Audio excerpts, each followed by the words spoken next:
रुद्र सरळ सेवा या युट्यूब चॅनलवर पुन्हा एकदा सर्वांचे सहर्ष स्वागत करतो. तर आजच्या व्हिडिओमध्ये आपण बघणार आहोत 31 ऑगस्ट 2023 मध्ये तलाठी भरती झाली होती. त्या तलाठी भरतीमधली शिफ्ट 3 मधली मराठी या विषयाचे 25 क्वेश्चनचे अनालिसिस आजच्या व्हिडिओच्या माध्यमातून आपण आज करणार आहोत. तर व्हिडिओला सुरू करण्याच्या पहिले तर आपण रुद्र सरळ सेवा या टेलिग्राम चॅनल तयार केलेलं आहे. रुद्र सरळ सेवा या नावाने. तर टेलिग्राम चॅनलवर पूर्ण व्हिडिओचे पीडीएफ जसे तुम्ही व्हिडिओमध्ये बघताय तसे पूर्ण पीडीएफ हे अपलोड केलेले आहेत. तर ज्यांना कोणा ते पीडीएफ हवी असेल त्यांनी चॅनलला जॉईन करा आणि तुम्ही पीडीएफ तुम्ही घेऊ शकता. आणि हा आपल्या मराठी या विषयाचा शेवटचा हा व्हिडिओ आहे. म्हणजेच पूर्ण शिफ्टचे व्हिडिओ मी कव्हर केलेले आहेत. एखादा दुसरा व्हिडिओ हा सुटला असेल तर ते मी टाकण्याचा प्रयत्न करेन. त्यानंतर आपण इंग्लिश या विषयाच्या PYQ ची तलाठी भरती 2023 चे अनालिसिस घेणार आहोत. तर सर्वांनी चॅनलला जॉईन करायला विसरू नका. तुमचे मित्रमैत्रिणींना ज्यांना कोणी इंग्लिश वगैरे अवघड जात असेल त्यांना पण जॉईन करायला सांगा. त्यांना बघायला सांगा व्हिडिओ, चॅनलला सबस्क्राईब करायला सांगा आणि लाईक करायला सांगा. तर सुरू करूया आजचा आपला पहिला प्रश्न. प्रश्न क्रमांक 1 आहे. तुझे कारणी देह माझा पडावा या काव्यपंक्तीतील देह या शब्दाचा समानार्थी शब्द ओळखा. त्याचे ऑप्शन्स आहेत. ऑप्शन नंबर 1 शरीर, ऑप्शन नंबर 2 मन, ऑप्शन नंबर 3 देहावसान, ऑप्शन नंबर 4 भक्ती. तर याचं करेक्ट आन्सर आहे ऑप्शन नंबर 1 शरीर. तर आपल्याला काय सांगितले प्रश्नामध्ये, तर देह या शब्दाचा काय ओळखायचं, आपल्याला समानार्थी शब्द ओळखायचा आहे. तर देह या शब्दाचा समानार्थी शब्द आहे शरीर. त्यामुळे ऑप्शन नंबर 1 याचं करेक्ट आन्सर आहे. तर शरीर, काया, अंग, तनू हे देह या शब्दाचे समानार्थी शब्द इथं आपण सांगू शकतो. त्यानंतर पुढचा प्रश्न, प्रश्न क्रमांक 2 आहे. खालील शब्दाचा विरुद्धार्थी शब्द ओळखा. शब्द आहे इमान. त्याचे ऑप्शन्स आहेत. ऑप्शन नंबर 1 अईमान, ऑप्शन नंबर 2 बेईमान, ऑप्शन नंबर 3 गैर इमान, ऑप्शन नंबर 4 कुईमान. त्याचं करेक्ट आन्सर आहे ऑप्शन नंबर 2 बेईमान हा इमान या शब्दाचा विरुद्धार्थी शब्द इथं आपण सांगू शकतो. त्यामुळे ऑप्शन नंबर 2 याचं करेक्ट आन्सर आहे. तर इमान याचे समानार्थी शब्द काय आहेत, तर प्रामाणिकपणा, निष्ठा, सचोटी आणि नीतिमत्ता हे इमान या शब्दाचे काय आहेत, समानार्थी शब्द इथं आहेत. त्यानंतर पुढचा प्रश्न आहे प्रश्न क्रमांक 3. खालील विधानार्थी वाक्याचे प्रश्नार्थी वाक्यात रूपांतरण केलेले योग्य विधान ओळखा. वाक्य आहे भिचकी वही हा कविता संग्रह आहे. त्याचे ऑप्शन्स आहेत. ऑप्शन नंबर 1 भिचकी वही हा अरुण कोलटकरांचा कविता संग्रह आहे. ऑप्शन नंबर 2 आहे कविता संग्रह आहे भिचकी वही. ऑप्शन नंबर 3 आहे भिचकी वही हा कविता संग्रह मला देशील का. ऑप्शन नंबर 4 आहे भिचकी वही हा कविता संग्रह आहे का. त्याचे करेक्ट आन्सर आहे ऑप्शन नंबर 4 भिचकी वही हा कविता संग्रह आहे का क्वेश्चन मार्क. तर काय सांगितलं आपल्याला प्रश्नामध्ये, तर विधानार्थी वाक्याचं काय करायचं आपल्याला प्रश्नार्थी वाक्यामध्ये रूपांतरण करायचं आहे. तर विधानार्थी वाक्य काय आहे, भिचकी वही हा कविता संग्रह आहे. तर त्याचं करेक्ट आन्सर आहे ऑप्शन नंबर 4 भिचकी वही हा कविता संग्रह आहे का क्वेश्चन मार्क. त्यामुळे ऑप्शन नंबर 4 याचं करेक्ट आन्सर. त्यानंतर पुढचा प्रश्न, प्रश्न क्रमांक 4. खालील होकारार्थी वाक्याचे नकारार्थी वाक्यात रूपांतरण केलेले योग्य विधान ओळखा. वाक्य आहे शिक्षकांचा आदर करावा. त्याचे ऑप्शन्स आहेत. ऑप्शन नंबर 1 शिक्षकांचा अनादर करू नये, ऑप्शन नंबर 2 शिक्षकांचा आदर करू नये, ऑप्शन नंबर 3 शिक्षकांचा आदर करू नये, ऑप्शन नंबर 4 शिक्षकांचा आदर का करू नये. त्याचं करेक्ट आन्सर आहे ऑप्शन नंबर 1 शिक्षकांचा अनादर करू नये. तर वाक्य आहे शिक्षकांचा आदर करावा. हे काय करायचे, होकारार्थी वाक्याचं नकारार्थी वाक्यामध्ये रूपांतरण करायचं आहे. तर शिक्षकांचा आदर करावा, तर शिक्षकांचा आदरच्या जागी काय केले आपण अनादर हा शब्द विरुद्धार्थी शब्द घेऊन वाक्य नकारार्थी बनवलेलं आहे. त्यामुळे ऑप्शन नंबर 1 याचा करेक्ट आन्सर आहे. त्यानंतर पुढचा प्रश्न, प्रश्न क्रमांक 5. खालील शब्दाचा अर्थ सांगा. शब्द आहे अशुभ. त्याचे ऑप्शन्स आहेत. ऑप्शन नंबर 1 अमानुष, ऑप्शन नंबर 2 अमंगल, ऑप्शन नंबर 3 शुभ, ऑप्शन नंबर 4 संजीवनी. तर याचं करेक्ट आन्सर आहे ऑप्शन नंबर 2 अमंगल हा अशुभ या शब्दाचा समानार्थी शब्द आहे. तर अमंगल, अनिष्ट, खराब, अपवित्र हे पण अशुभ या शब्दाचे समानार्थी शब्द इथं आपण सांगू शकतो. त्यानंतर पुढचा प्रश्न आहे प्रश्न क्रमांक 6. खालील वाक्यातील प्रयोग ओळखा. वाक्य आहे सीतेने बोरे खाल्ली. त्याचे ऑप्शन्स आहेत. ऑप्शन नंबर 1 समापन कर्मणी प्रयोग, ऑप्शन नंबर 2 कर्मणी प्रयोग, ऑप्शन नंबर 3 पुराण कर्मणी, ऑप्शन नंबर 4 नवीन कर्मणी. त्याचं करेक्ट आन्सर आहे ऑप्शन नंबर 2 हे कर्मणी प्रयोगाचं उदाहरण आहे. सीतेने बोरे खाल्ली. तर कर्मणी प्रयोग कसा ओळखायचा, तर कर्मणी प्रयोगामध्ये जे कर्म असतो तो प्रथमेत असतो म्हणजेच काय, कर्माला प्रत्यय नसतात आणि कर्त्यालाही प्रत्यय असतात. तर वाक्यातील कर्ता कर्म सगळ्यात पहिले आपल्याला ओळखायला आलं पाहिजे. कर्ता आणि कर्म. तर वाक्यातील कर्ता काय आहे? तर सीता हा वाक्यातील काय आहे? कर्ता आहे. त्याला काय आहे? ने प्रत्यय लागलेला आहे. आणि कर्म काय आहे वाक्यातलं? तर कर्म आहे बोरे.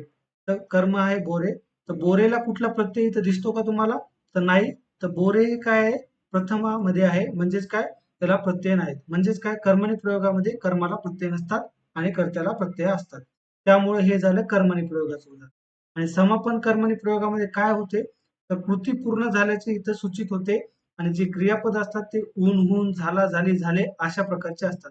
इथं तुम्हाला असं कुठलं क्रियापद दिसते का? तर असं कुठलंच क्रियापद इथं आपल्याला दिसत नाही.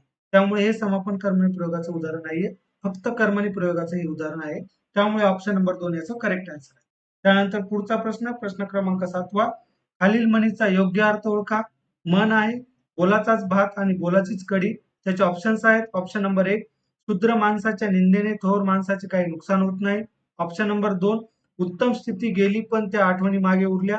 ऑप्शन नंबर 3, अडल्या कामासाठी अधिक परिश्रम घेणे.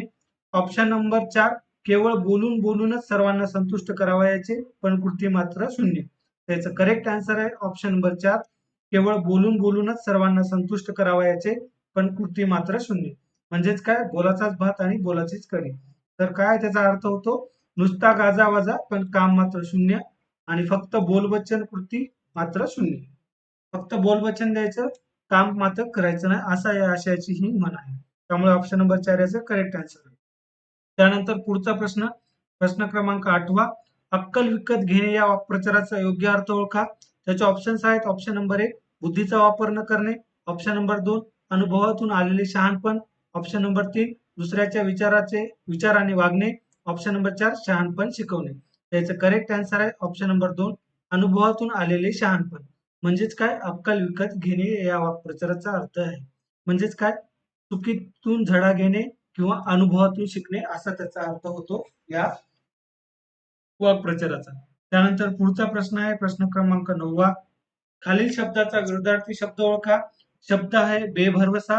त्याचे ऑप्शन्स आहेत. ऑप्शन नंबर 1, बेलगाम. ऑप्शन नंबर 2, बेधडक. ऑप्शन नंबर 3, बेकी. ऑप्शन नंबर 4, भरवसा.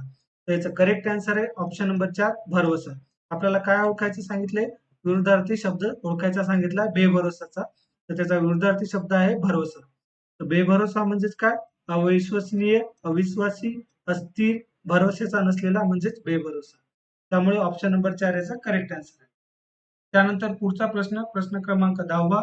खालील शब्दाचा योग्य अर्थ ओळखा. शब्द आहे यौवन. त्याचे ऑप्शन्स आहेत. ऑप्शन नंबर 1, बालपण. ऑप्शन नंबर 2, तारुण्य. ऑप्शन नंबर 3, बाल्यावस्था. ऑप्शन नंबर 4, वृद्धत्व. त्याचं करेक्ट आन्सर आहे ऑप्शन नंबर 2, तारुण्य म्हणजेच काय? यौवन. तर यौवन या शब्दाचा समानार्थी शब्द आहे तारुण्य. त्यामुळे ऑप्शन नंबर 2 याचं करेक्ट आन्सर आहे. त्यानंतर पुढचा प्रश्न, प्रश्न क्रमांक 11वा. खालील शब्दाचा समास ओळखा. शब्द आहे भूपती. त्याचे ऑप्शन्स आहेत. ऑप्शन नंबर 1, तत्पुरुष समास. ऑप्शन नंबर 2, अव्ययभाव समास. ऑप्शन नंबर 3, बहुव्रीही समास. ऑप्शन नंबर 4, द्वंद्व समास. त्याचं करेक्ट आन्सर आहे ऑप्शन नंबर 1, हे तत्पुरुष समासाचं उदाहरण आहे भूपती. तर तत्पुरुष समास कसा ओळखायचा? तर तत्पुरुष समासामध्ये दुसरे जे पद असतं ते महत्वाचं असतं आणि अर्थाच्या दृष्टीने गाळलेला शब्द विग्रह करताना घालावा लागतो. आणि तत्पुरुष समासाचा प्रकार आहे विभक्ती तत्पुरुष समास. ते आपण बघूया. आता भूपती या शब्दाचा जर आपण विग्रह केला तर भूपतीचा विग्रह होतो भूचा पती. भूचा पती म्हणजेच काय? भू म्हणजे काय? तर भू म्हणजे काय? जमीन, जमीन किंवा पृथ्वी असं म्हणू शकतो. तर जमिनीचा पती किंवा पृथ्वीचा पती. तर इथं काय? चा हा विग्रह इथं लागलेला आहे. तर चा कोणत्या विभक्तीचा प्रत्यय आहे? तर चा, ची, चे हे काय? षष्ठी विभक्तीचे प्रत्यय आहेत. त्यामुळे हे काय झालं? षष्ठी विभक्ती तत्पुरुष समासाचं हे उदाहरण झालंय. त्यामुळे ऑप्शन नंबर 1 याचं करेक्ट आन्सर आहे. तर बाकीचे पण विभक्ती तत्पुरुष समासाचे काही उदाहरणं इथं मी दिलेली आहेत, ते तुम्ही बघून घ्या. त्यानंतर पुढचा प्रश्न, प्रश्न क्रमांक 12वा. खालील वाक्याचा प्रकार ओळखा. वाक्य आहे, जेव्हा कळी उमलू लागते तेव्हा सुगंध वाऱ्यावर पसरू लागतो. त्याचे ऑप्शन्स आहेत. ऑप्शन नंबर 1, केवल वाक्य. ऑप्शन नंबर 2, प्रश्नार्थी वाक्य. ऑप्शन नंबर 3, संयुक्त वाक्य. ऑप्शन नंबर 4, मिश्र वाक्य. त्याचं करेक्ट आन्सर आहे ऑप्शन नंबर 4 हे मिश्र वाक्याचा प्रकार आहे. तर मिश्र वाक्य कसं ओळखायचं? तर मिश्र वाक्याचे एकूण 4 उपप्रकार आहेत. स्वरूपबोधक मिश्र वाक्य, कारणबोधक मिश्र वाक्य, उद्देशबोधक मिश्र वाक्य आणि संकेतबोधक मिश्र वाक्य. तर स्वरूपबोधक तर हे काय होतं? हे जे आहे म्हणून, की, जे, कारण, कारण हे उभयान्वयी अव्यय आहे. म्हणजेच काय? 2 वाक्य यापैकी कुठल्यातरी एका उभयान्वयी अव्ययाने जोडलेली असतात. त्यानुसार हे मिश्र वाक्याचे प्रकार असतात. आता इथं जर आपण वाक्य बघितलं, जेव्हा तेव्हा वाक्यामध्ये वापरलेलं आहे. जेव्हा आणि तेव्हा हे वाक्यात वापरलेलं आहे. तर जेव्हा तेव्हा मध्ये संकेतबोधक मिश्र वाक्य इथं आपण सांगू शकतो. जर, तर, जरी, तरी, जेव्हा तेव्हा आणि यांनी जर वाक्य जोडलेले असतात ते संकेतबोधक मिश्र वाक्य असतात. त्यामुळे ऑप्शन नंबर 4 याचं करेक्ट आन्सर. आणि बाकीचे जे आहेत मिश्र वाक्यामध्ये स्वरूपबोधक मध्ये म्हणून, की, जे यांनी वाक्य जोडलेले असतात. कारणबोधक मध्ये कारण, कारण, की वाक्य जोडलेले असतात. उद्देशबोधक मध्ये म्हणून, यास्तव, तस्मात यांनी वाक्य जोडलेले असतात. तर इथं काय जेव्हा तेव्हा हे वाक्यात आलेलं आहे. त्यामुळे हे संकेतबोधक मिश्र वाक्य आहे. त्यामुळे ऑप्शन नंबर 4 याचं करेक्ट आन्सर आहे. त्यानंतर पुढचा प्रश्न क्रमांक 13वा. आतड्याला पीळ पडणे या शब्दार्थाचा वाक्यात उपयोग झालेले खालीलपैकी योग्य विधान ओळखा.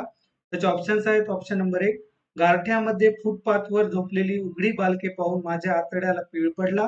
ऑप्शन नंबर 2 मोगऱ्याच्या फुलांचा सुगंध उमगून माझ्या आतड्याला पीळ पडला. ऑप्शन नंबर 3 मला बढती मिळाल्याने कळाल्यावर माझ्या आतड्याला पीळ पडला. ऑप्शन नंबर 4 मला नोकरी मिळाली आणि माझ्या आतड्याला पीळ पडला.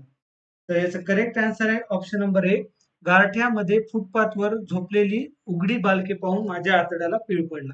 तर आतड्याला पीळ पडणे म्हणजेच काय? तर क्यू येणे किंवा त्याला आपण म्हणू शकतो की खूप वाईट वाटणे. तर खूप वाईट वाटणे. तर वाक्य वाचलं तुम्ही तर गारठ्यामध्ये फुटपाथवर झोपलेली उघडी बालके पाहून माझ्या आतड्याला पीळ पडला म्हणजेच काय? मला त्यांची क्यू आली किंवा खूप वाईट वाटलं. कारण एवढ्या मोठ्या थंडीमध्ये ती उघडी झोपली होती फुटपाथवर. अशी गरीब लोक फुटपाथवर ही झोपलेली असतात. त्यामुळे ऑप्शन नंबर 1 याचा करेक्ट आन्सर आहे. त्यानंतर पुढचा प्रश्न क्रमांक 14वा. युगंधर ही कादंबरी कोणी लिहिली? त्याचे ऑप्शन्स आहेत. Option number 1 Ranjit Desai, option number 2 Shivaji Sawant, option number 3 Na. Inamdar, option number 4 विश्वास पाटील. त्याचं करेक्ट आन्सर आहे ऑप्शन नंबर 2 शिवाजी सावंत यांची युगंधर ही एकदम गाजलेली प्रसिद्ध कादंबरी आहे. शिवाजी सावंत यांची काही महत्वाची साहित्य इथं दिलेले आहेत. अशी म्हणे असे नमुने हे व्यक्तिचित्र शिवाजी सावंत यांचं आहे. कवडसे हा ललित निबंध आहे. कांचनकन ही ललित निबंध आहे. छावा ही पण प्रसिद्ध कादंबरी आहे. पुरुषोत्तम नामा, मृत्युंजय ही कर्णाच्या जीवनावरील कादंबरी आहे शिवाजी सावंत यांची. मोरावळा ही व्यक्तिचित्रे आहे. युगंधर ही श्रीकृष्णाच्या जीवनावरील कादंबरी आहे. आणि शेलका 7 हा ललित निबंध आहे. तर हे पण IMP आहे परीक्षेच्या दृष्टिकोनातून. हे तुम्ही लिहून घेऊ शकता किंवा याचा स्क्रीनशॉट तुम्ही ठेवू शकता तुमच्याकडे. त्यानंतर पुढचा प्रश्न आहे प्रश्न क्रमांक 15वा. खालील वाक्यातील प्रयोग ओळखा. वाक्य आहे ही कन्या सगुणा वरा रूपवरा कवनाशी म्या देईजे. त्याचे ऑप्शन आहेत. ऑप्शन नंबर 1 पुराण कर्मणी, ऑप्शन नंबर 2 कर्मणी प्रयोग, ऑप्शन नंबर 3 समापन कर्मणी प्रयोग, ऑप्शन नंबर 4 नवीन कर्मणी प्रयोग. त्याचं करेक्ट आन्सर आहे ऑप्शन नंबर 1 पुराण कर्मणी प्रयोगाचे हे उदाहरण आहे. तर वाक्य वाचल्यावरच तुम्हाला लक्षात आलं पाहिजे की पुराण कर्मणी म्हणजे इथं काहीतरी पुरातन दिलेलं आहे. तर वाक्यामध्ये ही कन्या सगुणा वरा पोरा कवनाशी म्या नेईजे. तर याचा करेक्ट आन्सर आहे पुराण कर्मणी प्रयोग. तर कर्मणी प्रयोगामध्ये काय असतं? तर कर्मणी प्रयोगामध्ये कर्म हे प्रथमेच असतं, कर्माला प्रत्यय नसतात आणि कर्त्याला हे प्रत्यय असतात. आणि प्राचीन किंवा पुराण कर्मणीमध्ये सकर्मक धातूला ज हा प्रत्यय लावून करीजे, बोलीजे, कीजे, देईजे अशी उदाहरणे. तर इथं जर बघितलं आपण तर देईजे हे इथं वाक्यामध्ये आलेलं आहे. त्यामुळे हे झालं पुराण कर्मणी प्रयोगाचं उदाहरण. त्यामुळे ऑप्शन नंबर 1 याचा करेक्ट आन्सर आहे. त्यानंतर पुढचा प्रश्न आहे प्रश्न क्रमांक 16वा. खालील शब्दाचा योग्य अर्थ ओळखा. शब्द आहे प्रसार. त्याचे ऑप्शन्स आहेत. ऑप्शन नंबर 1 जाहिरात, ऑप्शन नंबर 2 वाढ, ऑप्शन नंबर 3 प्रचार, ऑप्शन नंबर 4 प्रसिद्ध. याचं करेक्ट आन्सर आहे ऑप्शन नंबर 2 वाढ. तर प्रसार म्हणजेच काय? वाढ किंवा त्याला आपण म्हणू शकतो विस्तार, प्रसारण, वाढ किंवा व्यापक.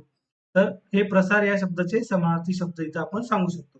त्यानंतर पुढचा प्रश्न आहे प्रश्न क्रमांक 17वा. खालील शब्दाचा अर्थ सांगा. शब्द आहे अन्वय. त्याचे ऑप्शन्स आहेत. Option number 1 Tanvi, option number 2 संबंध, option number 3 Anvi, option number 4 अन्वेषण. तर याचं करेक्ट आन्सर आहे ऑप्शन नंबर 2 संबंध म्हणजेच काय अन्वय. तर अन्वय या शब्दाचा अर्थ आहे संबंध. अन्वयालाच आता दुसरा शब्द काय सांगू शकतो आपण अर्थ म्हणू शकतो संबंध आशय किंवा ताळमेळ हे पण अन्वय या शब्दाचे समानार्थी शब्द इथं आपण सांगू शकतो. त्यानंतर पुढचा प्रश्न प्रश्न क्रमांक 18 खालील म्हणीचा योग्य अर्थ ओळखा.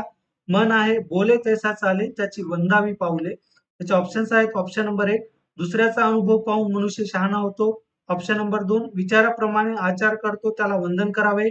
ऑप्शन नंबर 3 कार्यक्रम उरकल्यावर व्यवस्था करणे. ऑप्शन नंबर 4 आपली उन्नती आपल्याच कर्तृत्वावर अवलंबून असते. त्याचं करेक्ट आन्सर आहे ऑप्शन नंबर 2 विचाराप्रमाणे आचरण करतो त्याला वंदन करावे असा त्याचा अर्थ आहे. तर बोले तैसा चाले त्याची वंदावी पावले. जे आपल्या महाराष्ट्रातील संत होऊन गेले तर संत ज्ञानोबा माऊली झाले, संत तुकाराम झाले, त्यानंतर एकनाथ झाले. तर यांनी काय केलं तर यांनी नुसतं लोकांना उपदेश नाही केला किंवा नुसतं भाषण नाही केलं तर ते स्वतः तसे वागले आणि त्यानंतरच त्यांनी काय केलं ते त्यांची जी कृती आहे ती त्यांचे जे विचार आहे ते कृतीमध्ये आणला. त्यामुळे आपण म्हणू शकतो की ती संत लोकांना ही म्हण ही एकदम लागू पडते की बोले तैसा चाले त्याची वंदावी पावले. म्हणूनच आता पण 1600 वर्षानंतर पण संत ज्ञानेश्वर माऊली, संत तुकाराम महाराज यांना पण लोक हे संत मानतात कारण त्यांनी जे काम केले ते एकदम अद्वितीय आहे, अवर्णनीय आहे. त्यानंतर पुढचा प्रश्न आहे प्रश्न क्रमांक 19 खालील शब्दाचा विरुद्धार्थी शब्द ओळखा. शब्द आहे विकत. त्याचे ऑप्शन्स आहेत ऑप्शन नंबर 1 फुकट, ऑप्शन नंबर 2 फुकट्या, ऑप्शन नंबर 3 विक्री, ऑप्शन नंबर 4 खरेदी. त्याचा करेक्ट आन्सर आहे ऑप्शन नंबर 1 फुकट. आता एकदम सोपा प्रश्न होता. त्यानंतर पुढचा प्रश्न प्रश्न क्रमांक 20 सदा सर्वदा योग तुझा घडावा या काव्य पंक्तीतील योग या शब्दाचा समानार्थी शब्द ओळखा.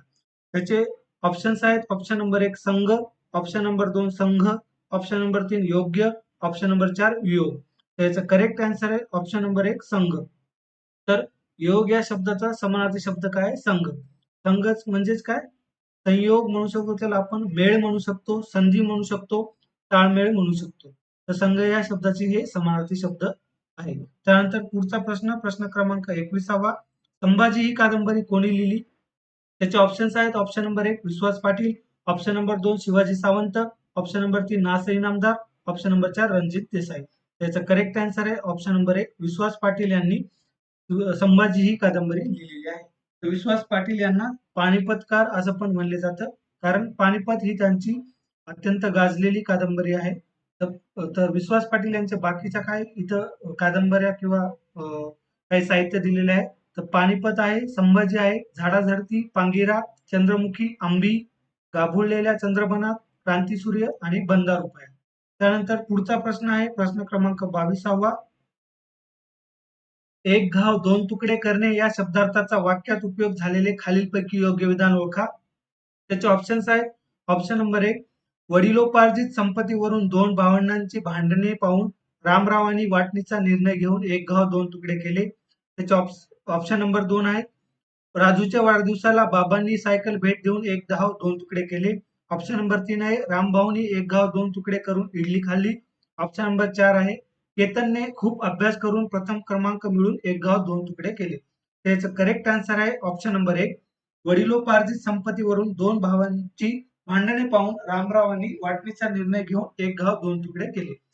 तर एक गाव दोन तुकडे करणे याचा अर्थ काय होणे तर योग्य निर्णय घेणे. तर निर्णय घेणे असा त्याचा अर्थ होतो योग्य निर्णय घेणे.